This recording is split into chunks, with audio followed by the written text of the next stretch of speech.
In this quick tutorial, I'll show you how to create a Gmail signature, that little block of text that shows up at the bottom of every email you send. If that sounds helpful, go ahead and hit that like button. And if you enjoy quick, easy tech tips like this one, don't forget to subscribe. All right, let's get started. First, open Gmail on your computer. This works best on desktop. Now, in the top right corner, click the gear icon to open your settings.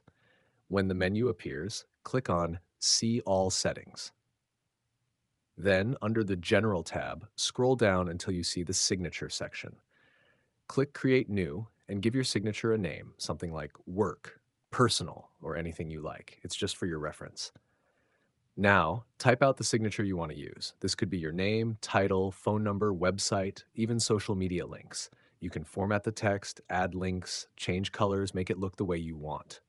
Once you've set it up, look just below the editor where it says Signature Defaults. Choose which signature you want to automatically appear in new emails and in replies. Last step, scroll all the way to the bottom of the page and click Save Changes. And that's it. Now your Gmail signature will show up exactly where you want it.